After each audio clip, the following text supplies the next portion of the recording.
भाद्रपद मास की पूर्णिमा तिथि पर आप सुन रहे हैं श्री सत्यनारायण भगवान की कथा। तो कथा सुनने से पहले जयकारा लगाइए, श्री सत्यनारायण भगवान की जय। एक समय की बात है, नैमिषारण्य तीर्थ में शौनकादि 88,000 ऋषियों ने श्री सूत जी से पूछा, हे प्रभु, इस कलयुग में वेद विद्या रहित मनुष्यों को प्रभु भक्ति किस प्रकार मिल सकती है तथा उनका उद्धार कैसे होगा। हे मुनिश्रेष्ठ, कोई ऐसा तप बताइए जिससे थोड़े समय में ही पुण्य मिले और मनोवांछित फल भी मिल जाए। इस प्रकार की कथा सुनने की हम इच्छा रखते हैं। सर्व शास्त्रों के ज्ञाता श्री सूत जी बोले, हे वैष्णवों में पूज्य, आप सभी ने प्राणियों के हित की बात पूछी है, इसलिए मैं एक ऐसे श्रेष्ठ व्रत को आप लोगों को बताऊंगा जिसे नारद जी ने लक्ष्मी नारायण जी से पूछा था और लक्ष्मीपति ने मुनिश्रेष्ठ नारद जी से कहा था। आप सब इसे ध्यान से सुनिए। एक समय की बात है, योगीराज नारद जी दूसरों के हित की इच्छा के लिए अनेकों लोकों में घूमते हुए मृत्यु लोक में आ पहुंचे। यहाँ उन्होंने अनेक योनियों में जन्मे प्रायः सभी मनुष्यों को अपने कर्मों द्वारा अनेकों दुखों से पीड़ित देखा। उनका दुख देखकर नारद जी सोचने लगे कि कैसा यत्न किया जाए जिसके करने से निश्चित रूप से मानव के दुखों का अंत हो जाए। इसी विचार पर मनन करते हुए वह विष्णु लोक में गए और वहां पर वह देवों के ईश नारायण की स्तुति करने लगे, जिनके हाथों में शंख, चक्र, गदा और पद्म थे और गले में वरमाला पहने हुए थे। स्तुति करते हुए नारद जी बोले, हे भगवान, आप अत्यंत शक्ति से संपन्न हैं। मन तथा वाणी भी आपको नहीं पा सकती है। निर्गुण स्वरूप, सृष्टि के कारण भक्तों के दुख को दूर करने वाले हैं। आपको मेरा नमस्कार है। नारद जी की स्तुति सुनकर भगवान विष्णु बोले, हे मुनिश्रेष्ठ, आपके मन में क्या बात है? आप किस काम के लिए पधारे हैं, उसे निसंकोच होकर कहो। इस पर नारद मुनि बोले कि हे प्रभु, मृत्युलोक में अनेक योनियों में जन्मे मनुष्य अपने कर्मों के द्वारा अनेकों दुखों से दुखी हो रहे हैं।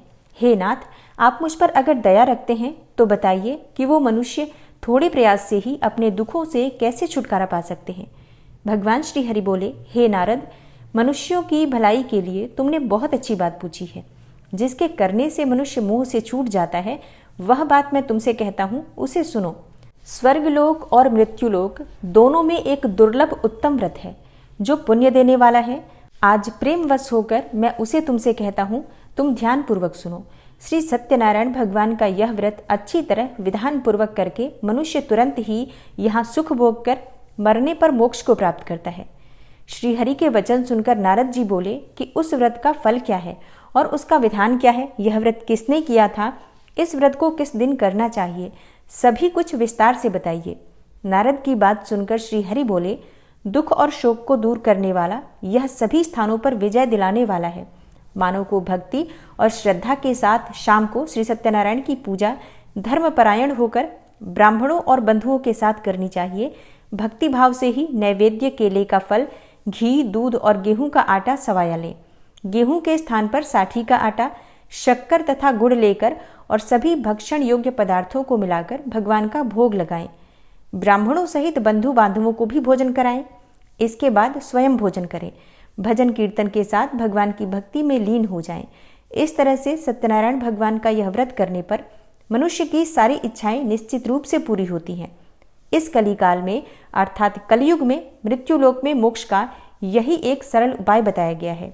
भगवान श्री हरि विष्णु ने कहा, यह सत्यनारायण व्रत सभी प्रकार के दुखों जैसे शारीरिक दुख, मानसिक दुख, शोक आदि का समन करने वाला है और धन धान्य की वृद्धि करता है, सौभाग्य अखंड करता है और संतान प्राप्ति के लिए किया जाता है।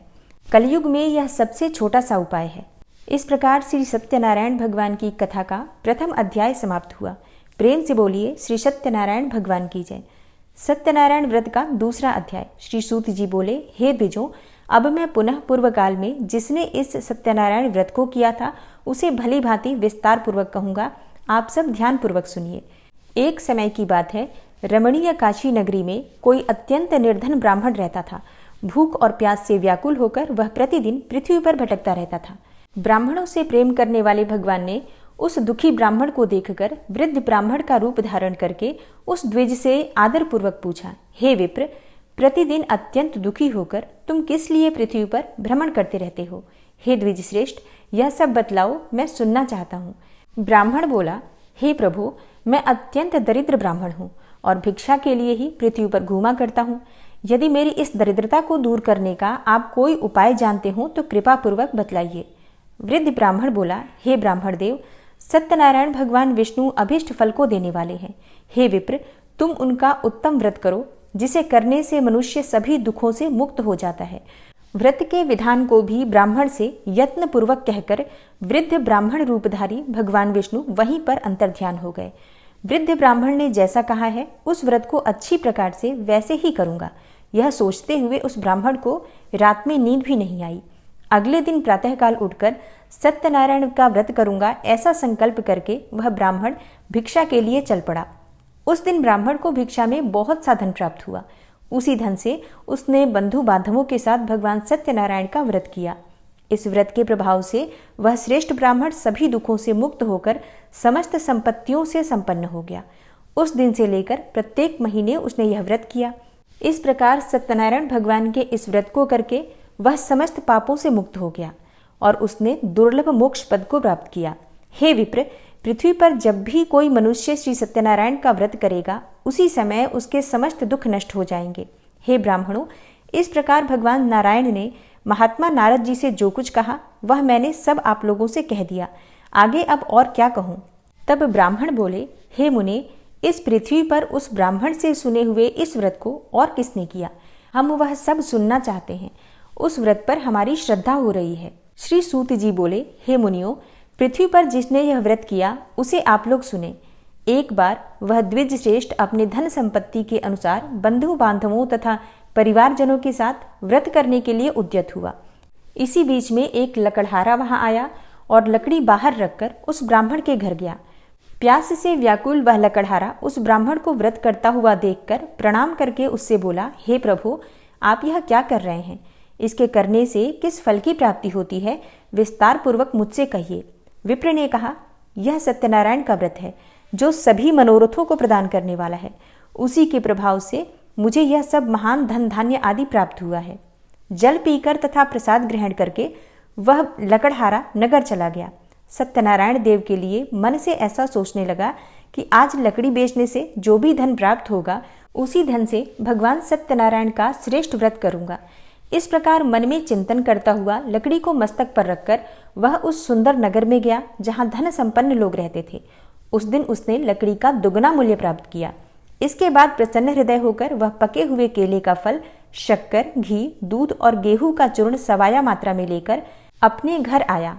तत्पश्चात उसने अपने बंधु बांधवों को बुलाकर विधि विधान से भगवान श्री सत्यनारायण का व्रत किया और इस व्रत के प्रभाव से वह पुत्र और धन आदि से संपन्न हो गया और इस लोक में अनेकों सुखों का भोग करके अंत में सत्यपुर अर्थात वैकुंठ लोक चला गया। इस प्रकार भगवान सत्यनारायण की कथा का दूसरा अध्याय समाप्त हुआ। तो प्रेम से बोलिए श्री सत्यनारायण भगवान की जय। सत्यनारायण व्रत की कथा का तीसरा अध्याय। श्री सूत जी बोले, हे श्रेष्ठ मुनियों, अब मैं पुनः आगे की कथा कहूंगा, आप लोग ध्यान पूर्वक सुनिए। प्राचीन काल में उल्कामुख नाम का एक राजा रहता था। वह जितेंद्रिय, सत्यवादी तथा अत्यंत बुद्धिमान था। वह विद्वान राजा प्रतिदिन देवालय जाता और ब्राह्मणों को धन देकर संतुष्ट करता था। कमल के समान मुख वाली उसकी धर्मपत्नी शीला विनय एवं सौंदर्य आदि गुणों से संपन्न तथा पतिपरायणा थी। राजा एक दिन अपनी धर्मपत्नी के साथ भद्रशिला नदी के तट पर श्री सत्यनारायण का व्रत कर रहा था।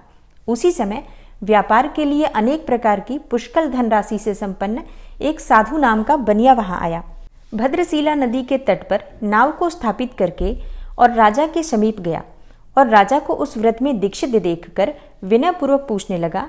साधु ने कहा, हे राजन, आप भक्ति युक्त चित्त से यह क्या कर रहे हैं? कृपया यह सब मुझे भी बताइए, मैं इसे सुनना चाहता हूँ। राजा बोले, हे साधो, पुत्र आदि की प्राप्ति की कामना से अपने बंधु बांधवों के साथ मैं अतुल तेज संपन्न भगवान विष्णु का व्रत और पूजन कर रहा हूँ। राजा की बात सुनकर साधु ने आदरपूर्वक कहा, हे राजन, इस विषय में आप मुझे सब कुछ विस्तार से बतलाइए। आपके कथनानुसार मैं यह व्रत और पूजन अवश्य करूंगा। मुझे भी कोई संतान नहीं है, इससे अवश्य ही संतान प्राप्त होगी। ऐसा विचार कर वह व्यापार से निवृत्त होकर आनंद पूर्वक अपने घर आया। उसने अपनी भार्या से संतति प्रदान करने वाले इस सत्यव्रत को विस्तार पूर्वक बताया तथा जब मुझे संतान प्राप्त होगी तब मैं इस व्रत को अवश्य करूंगा। इस प्रकार उस साधु ने अपनी भार्या लीलावती से कहा। एक दिन उसकी लीलावती नाम की सती साध्वी भार्या पति के साथ आनंद चित्त से ऋतुकालीन धर्माचरण में प्रवृत्त हुई और भगवान श्री सत्यनारायण की कृपा से उसकी वह भार्या गर्भिणी हुई। 10वें महीने में उससे कन्या रत्न की प्राप्ति हुई और शुक्ल पक्ष के चंद्रमा की भांति यानी दिन प्रतिदिन वह कन्या बढ़ने लगी। उस कन्या का नाम कलावती रखा गया। इसके बाद एक दिन लीलावती ने अपने पति से मधुर वाणी में कहा, आप पूर्व में संकल्पित श्री सत्यनारायण के व्रत को क्यों नहीं कर रहे हैं? साधु बोला, हे प्रिय, इसके विवाह के समय में यह व्रत करूंगा। इस प्रकार अपनी पत्नी को भली भांति आश्वस्त करके वह व्यापार करने के लिए नगर की ओर चला गया। इधर कन्या कलावती अपने पिता के घर में वृद्धि को प्राप्त होने लगी। तदनंतर धर्मज्ञ साधु ने नगर में सखियों के साथ क्रीड़ा करती हुई अपने कन्या को विवाह के योग्य देखकर आपस में मंत्रणा करके कन्या के विवाह के लिए श्रेष्ठ वर की खोज करो ऐसा दूत से कहकर शीघ्र ही उसे भेज दिया। उसकी आज्ञा प्राप्त करके दूत कांचन नामक नगर में गया और वहां से एक वणिक का पुत्र लेकर आया। उस साधु ने उस वणिक के पुत्र को सुंदर और गुणों से संपन्न देखकर अपनी जाति के लोगों तथा बंधु बांधवों के साथ संतुष्ट चित्त होकर विधि विधान से वणिक पुत्र के साथ कन्या का विवाह कर दिया। उस समय वह साधु बनिया दुर्भाग्यवश भगवान का वह उत्तम व्रत करना भूल गया। पूर्व संकल्प के अनुसार विवाह के समय में व्रत न करने के कारण भगवान उस पर रुष्ट हो गए। कुछ समय के पश्चात अपने व्यापार कर्म में कुशल वह साधु बनिया काल की प्रेरणा से अपने दामाद के साथ व्यापार के लिए समुद्र के समीप स्थित रत्नसारपुर नामक सुंदर नगर में गया और अपने श्री संपन्न दामाद के साथ वहां व्यापार करने लगा। उसके बाद में दोनों राजा चंद्रकेतु के रमणीय नगर में गए। उसी समय भगवान श्री सत्यनारायण ने उसे भ्रष्ट प्रतिज्ञ देखकर इसे दारुण कठिन और महान दुख प्राप्त होगा यह श्राप दे दिया। एक दिन एक चोर राजा चंद्रकेतु के धन को चुराकर वहीं आया जहां दोनों वणिक स्थित थे। वह अपने पीछे दौड़ते हुए दूतों को देखकर भयभीत चित्त से धन वहीं छोड़कर शीघ्र ही छिप गया। इसके बाद राजा के दूत वहां आ गए जहां वह साधु वणिक था और वहां राजा के धन को देखकर वे दूत उन दोनों वणिक पुत्रों को बांध कर ले आए और हर्षपूर्वक दौड़ते हुए राजा से बोले, हे प्रभु, हम 2 चोर पकड़ कर लाए हैं, इन्हें देखकर आप आज्ञा दें। राजा की आज्ञा से दोनों शीघ्र ही दृढ़तापूर्वक बांधकर बिना विचार किए महान कारागार में डाल दिए गए। भगवान सत्यदेव की माया से किसी ने उन दोनों की कोई बात नहीं सुनी और राजा चंद्रकेतु ने उन दोनों का धन भी ले लिया। भगवान के श्राप से वणिक के घर में उसकी भार्या भी अत्यंत दुखित हो गई और उनके घर में जो सारा का सारा धन था वह चोर चुरा ले गया। लीलावती शारीरिक तथा मानसिक पीड़ाओं से युक्त भूख और प्यास से दुखी अन्न की चिंता में दर दर भटकने लगी। कलावती कन्या भी भोजन के लिए इधर उधर प्रतिदिन घूमने लगी। एक दिन भूख से पीड़ित कलावती एक ब्राह्मण के घर गई। वहां जाकर उसने श्री सत्यनारायण के व्रत और पूजन को देखा। वहां बैठकर उसने कथा सुनी और वरदान मांगा। इसके बाद प्रसाद ग्रहण करके वह कुछ रात होने पर घर गई। माता ने कलावती कन्या से प्रेम पूर्वक पूछा, हे पुत्री, रात्रि में तू कहाँ रुक गई थी? तुम्हारे मन में क्या है? कलावती कन्या ने तुरंत माता से कहा, हे माँ, मैंने एक ब्राह्मण के घर में मनोरथ प्रदान करने वाला व्रत देखा है। कन्या की उस बात को सुनकर वह वणिक की भार्या व्रत को करने को उद्यत हुई और प्रसन्न मन से उस साध्वी ने बंधु बांधवों के साथ भगवान श्री सत्यनारायण का व्रत किया तथा इस प्रकार प्रार्थना की, हे भगवान, आप हमारे पति एवं जामाता के अपराध को क्षमा करें। वे दोनों अपने घर शीघ्र ही आ जाएं। इस व्रत से भगवान सत्यनारायण पुनः संतुष्ट हो गए तथा उन्होंने नृपश्रेष्ठ चंद्रकेतु को स्वप्न दिखाया और स्वप्न में कहा, हे नृपश्रेष्ठ, प्रातःकाल दोनों वणिकों को छोड़ दो और वह सारा धन भी दे दो जो तुमने उनसे इस समय ले लिया है, अन्यथा राज्य, धन एवं पुत्र सहित तुम्हारा सर्वनाश कर दूंगा। राजा से स्वप्न में ऐसा कहकर भगवान सत्यनारायण अंतर्ध्यान हो गए। इसके बाद प्रातःकाल राजा ने अपने सभासदों के साथ सभा में बैठकर अपना स्वप्न सुनाया और कहा, दोनों वणिक पुत्रों को शीघ्र ही मुक्त कर दो। राजा की ऐसी बात सुनकर वे राजपुरुष दोनों महाजनों को बंधन मुक्त करके राजा के सामने लाकर विनयपूर्वक बोले, हे महाराज, बेड़ी बंधन से मुक्त करके दोनों वणिक पुत्र लाए गए हैं। इसके बाद दोनों महाराज नृपश्रेष्ठ चंद्रकेतु को प्रणाम करके अपने पूर्व वृतांत का स्मरण करते हुए भय विह्वल हो गए और कुछ बोल न सके। राजा ने वणिक पुत्रों को देखकर आदरपूर्वक कहा, आप लोगों को प्रारब्धवश यह महान दुख प्राप्त हुआ है। इस समय अब कोई भय नहीं है। राजा ने वस्त्र अलंकार देकर उन दोनों वणिक पुत्रों को संतुष्ट किया तथा सामने बुलाकर वाणी द्वारा अत्यधिक आनंदित किया और पहले जो धन लिया था उसे दुगना करके दिया। उसके बाद राजा ने पुनः उनसे कहा, हे साधो, अब आप अपने घर को जाएं। राजा को प्रणाम करके दोनों महावैश्यों ने अपने घर की ओर प्रस्थान किया। इस प्रकार श्री सत्यनारायण भगवान की कथा का तीसरा अध्याय समाप्त हुआ। तो प्रेम से बोलिए श्री सत्यनारायण भगवान की जय। सत्यनारायण व्रत की कथा का चौथा अध्याय। श्री सूत जी बोले, साधु बनिया मंगलाचरण करके और ब्राह्मणों को धन देकर अपने नगर के लिए चल पड़ा। साधु के कुछ दूर जाने पर भगवान सत्यनारायण ने उसकी सत्यता की परीक्षा लेने की जिज्ञासा से पूछा, साधु, तुम्हारी नाव में क्या भरा है? तब धन के मद में चूर होकर दोनों महाजनों ने अवहेलना पूर्वक हंसते हुए कहा, हे दंडी सन्यासी, क्यों पूछ रहे हो? क्या कुछ मुद्रा लेने की इच्छा है? हमारी नाव में तो लता और पत्ते आदि भरे हैं। ऐसी निष्ठुर वाणी सुनकर सत्यनारायण वेशधारी श्री दंडी बोले, तुम्हारी बात सच हो जाए। ऐसा कहकर दंडी सन्यासी का रूप धारण किए हुए भगवान कुछ दूर जाकर समुद्र के समीप बैठ गए। दंडी के चले जाने पर नित्य क्रिया से निवृत्त होकर उतरी हुई अर्थात जल में ऊपर की ओर उठी हुई नौका को देखकर साधु अत्यंत आश्चर्य में पड़ गया और नाव में लता और पत्ते आदि देखकर मूर्छित होकर पृथ्वी पर गिर पड़ा। सचेत होने पर वणिक पुत्र चिंतित हो गया। तब उसके दामाद ने इस प्रकार कहा, आप शोक क्यों करते हैं? दंडी ने श्राप दे दिया है। इस स्थिति में वे ही चाहें तो सब कुछ कर सकते हैं, इसमें संशय नहीं है। अतः उन्हीं की शरण में चलें, वहीं जाकर मन की इच्छा पूर्ण होगी। दामाद की बात सुनकर साधु बनिया उनके पास गया और वहां दंडी को देखकर उसने भक्ति पूर्वक उन्हें प्रणाम किया तथा आदर पूर्वक कहने लगा, आपके सम्मुख मैंने जो कुछ कहा है वह असत्य भाषण रूप अपराध किया है। आप मेरे उस अपराध को क्षमा करें। ऐसा कहकर बारंबार प्रणाम करके वह महान शोक से व्याकुल हो गया। दंडी ने उसे रोता हुआ देखकर कहा, हे मूर्ख, रो मत, मेरी बात सुनो। मेरी पूजा से उदासीन होने के कारण तथा मेरी आज्ञा से ही तुम्हें बारंबार दुख प्राप्त हुआ है। भगवान की ऐसी वाणी सुनकर वह स्तुति करने लगा। साधु ने कहा, हे प्रभो, आश्चर्य की बात है कि आपकी माया से मोहित होने के कारण ब्रह्मा आदि देवता भी आपके गुणों और रूपों को यथावत रूप से नहीं जान पाते। फिर मैं मूर्ख आपकी माया से मोहित होने के कारण कैसे जान सकता हूँ? आप प्रसन्न होइए, मैं आपकी शरण में आया हूँ। मेरा जो नौका में स्थित पूरा धन था उसकी आप रक्षा कीजिए। उस बनिया की भक्तियुक्त वाणी सुनकर भगवान जनार्दन संतुष्ट हो गए। भगवान हरि उसे अभिष्ट वर प्रदान करके वहीं अंतर्ध्यान हो गए। उसके बाद वह साधु अपनी नौका में चढ़ा और उसे धन धान्य से परिपूर्ण देखकर भगवान सत्यदेव की कृपा से हमारा मनोरथ सफल हो गया, ऐसा कहकर स्वजनों के साथ उसने भगवान की विधिवत पूजा की। भगवान श्री सत्यनारायण की कृपा से वह आनंद से परिपूर्ण हो गया और नाव को प्रयत्नपूर्वक संभाल कर उसने अपने देश के लिए प्रस्थान किया। साधु बनिया ने अपने दामाद से कहा, वह देखो, मेरी रत्नपुरी नगरी दिखाई दे रही है। इसके बाद उसने अपने धन के रक्षक दूत को अपने आगमन का समाचार देने के लिए अपनी नगरी में भेजा। उसके बाद उस दूत ने नगर में जाकर साधु की भार्या को हाथ जोड़कर प्रणाम किया तथा उसकी अभीष्ट बात कही। सेठ जी अपने दामाद तथा बंधु वर्गों के साथ बहुत सारे धन धान्य से संपन्न होकर नगर के निकट पधार गए हैं। दूत के मुख से यह बात सुनकर वह अति आनंदित हो गई और उस साध्वी ने श्री सत्यनारायण की पूजा करके अपनी पुत्री से कहा, मैं साधु के दर्शन के लिए जा रही हूँ, तुम शीघ्र आओ। माता का ऐसा वचन सुनकर व्रत को समाप्त करके प्रसाद का परित्याग करके वह कलावती भी अपने पति का दर्शन करने के लिए चल पड़ी।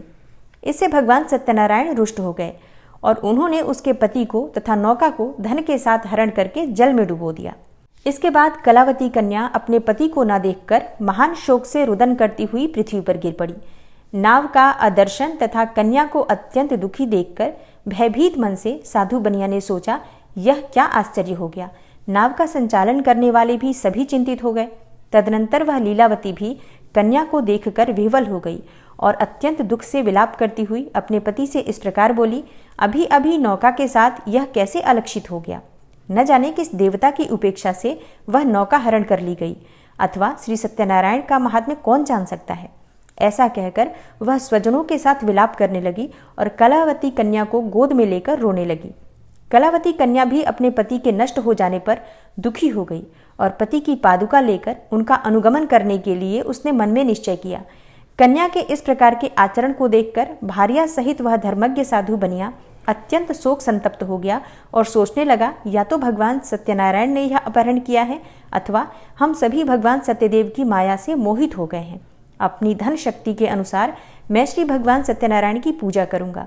सभी को बुलाकर इस प्रकार कहकर उसने अपने मन में इच्छा प्रकट की और बारंबार भगवान सत्यदेव को दंडवत प्रणाम किया। इससे दीनों के परिपालक भगवान सत्यदेव प्रसन्न हो गए। भक्तवत्सल भगवान ने कृपापूर्वक आकाशवाणी की, तुम्हारी कन्या प्रसाद छोड़कर अपने पति को देखने चली आई है। निश्चय ही इसी कारण उसका पति अदृश्य हो गया है। यदि घर जाकर प्रसाद ग्रहण करके वह पुनः आए तो हे साधु बनिया, तुम्हारी पुत्री पति को प्राप्त करेगी, इसमें कोई संशय नहीं है। कन्या कलावती भी आकाशमंडल से ऐसी वाणी सुनकर शीघ्र ही घर गई। उसने प्रसाद ग्रहण किया, पुनः आकर स्वजनों तथा अपने पति को देखा। तब कलावती कन्या ने अपने पिता से कहा, अब तो घर चलें, विलंब क्यों कर रहे हैं। कन्या की यह बात सुनकर वणिक पुत्र संतुष्ट हो गया और विधि विधान से भगवान सत्यनारायण का पूजन करके धन तथा बंधु बांधवों के साथ अपने घर गया। तदनंतर पूर्णिमा तथा संक्रांति पर्वों पर भगवान सत्यनारायण देव का पूजन करते हुए इस लोक में सुख भोग कर अंत में वह सत्यपुर वैकुंठ लोक में चला गया। इस प्रकार श्री सत्यनारायण भगवान की कथा का चौथा अध्याय समाप्त हुआ। तो प्रेम से बोलिए श्री सत्यनारायण भगवान की जय। 5वां अध्याय। श्री सूत जी बोले, श्रेष्ठ मुनियों, अब इसके बाद मैं दूसरी कथा कहूंगा, आप लोग ध्यान पूर्वक सुनिए। अपनी प्रजा का पालन करने में तत्पर तुंगध्वज नाम का एक राजा था। उसने सत्यदेव के प्रसाद का परित्याग करके दुख प्राप्त किया। एक बार वह वन में पशुओं को मारकर वट वृक्ष के नीचे आया। वहां उसने देखा कि गोपगण बंधु बांधवों के साथ संतुष्ट होकर भक्तिपूर्वक भगवान सत्यदेव की पूजा कर रहे हैं। राजा यह देखकर भी अहंकारवश न तो वहां गया और न ही उसने भगवान सत्यनारायण को प्रणाम ही किया। पूजन के बाद सभी गोपगण भगवान का प्रसाद राजा के समीप रखकर वहां से लौट आए और इच्छानुसार उन सभी ने भगवान का प्रसाद ग्रहण किया। इधर राजा को प्रसाद का परित्याग करने से बहुत दुख प्राप्त हुआ। उसका संपूर्ण धन, धान्य एवं सभी 100 पुत्र नष्ट हो गए। राजा ने मन में यह निश्चय किया कि अवश्य ही भगवान सत्यनारायण ने हमारा नाश किया है, इसलिए मुझे वहां जाना चाहिए। वहां श्री सत्यनारायण भगवान का पूजन हो रहा था। ऐसा मन में निश्चय करके वह राजा गोपगणों के समीप गया और उसने गोपगणों के साथ भक्ति श्रद्धा से युक्त होकर विधि विधान पूर्वक भगवान सत्यदेव की पूजा की। भगवान सत्यदेव की कृपा से वह पुनः धन और पुत्रों से संपन्न हो गया तथा इस लोक में सभी सुखों का भोग करके अंत में सत्यपुर वैकुंठ लोक को प्राप्त हुआ। श्री सूत जी कहते हैं, जो व्यक्ति इस परम दुर्लभ श्री सत्यनारायण व्रत को करता है और पुण्यमयी तथा फल प्रदायिनी भगवान की कथा को भक्ति युक्त होकर सुनता है, उसे भगवान सत्यनारायण की कृपा से धन धान्य आदि की प्राप्ति होती है। दरिद्र भी धनवान हो जाता है। बंधन में पड़ा हुआ बंधनों से मुक्त हो जाता है। डरा हुआ व्यक्ति भयमुक्त हो जाता है। यह सत्य बात है, इसमें कोई संशय नहीं है। इस लोक में यह सभी इच्छित फलों का भोग करके अंत में सत्यपुर वैकुंठ लोक को प्राप्त करता है। हे ब्राह्मणों, इस प्रकार मैंने आप लोगों से भगवान सत्यनारायण के व्रत को कहा, जिसे करके मनुष्य सभी दुखों से मुक्त हो जाता है। कलयुग में तो भगवान सत्यदेव की पूजा विशेष फल प्रदान करने वाली है। हे मुनीश्वरों, पूर्वलोक में जिन लोगों ने भगवान सत्यनारायण का व्रत किया था, उसके अगले जन्म का वृतांत कहता हूँ, आप लोग श्रद्धा पूर्वक सुनिए। महान प्रज्ञा संपन्न सतानंद नाम के ब्राह्मण सत्यनारायण व्रत करने के प्रभाव से दूसरे जन्म में सुदामा नामक ब्राह्मण हुए और इस जन्म में भगवान कृष्ण का ध्यान करके उन्होंने मोक्ष को प्राप्त किया। लकड़हारा भील गुहों का राजा हुआ और अगले जन्म में उसने भगवान श्री राम की सेवा करके मोक्ष को प्राप्त किया। महाराज उल्कामुख दूसरे जन्म में राजा दशरथ हुए, जिन्होंने श्री रंगनाथ जी की पूजा करके अंत में वैकुंठ लोक को प्राप्त किया। इसी प्रकार धार्मिक और सत्यव्रती साधु पिछले जन्म के सत्यव्रत के प्रभाव से दूसरे जन्म में मोरध्वज नामक राजा हुआ। उसने आरे से चीरकर अपने पुत्र की आधी देह भगवान विष्णु को अर्पित करके मोक्ष को प्राप्त किया। महाराजा तुंगध्वज जन्मांतर में स्वयंभू मनु हुए और भगवत संबंधी संपूर्ण कार्यों का अनुष्ठान करके वैकुंठ लोक को प्राप्त हुए। जो गोपगण थे वे सब जन्म जन्मांतर में व्रजमंडल में निवास करने वाले गोप हुए और सभी राक्षसों का संहार करके उन्होंने भी भगवान का शाश्वत धाम गोलोक प्राप्त किया। तो प्रेम से बोलिए श्री सत्यनारायण भगवान की जय।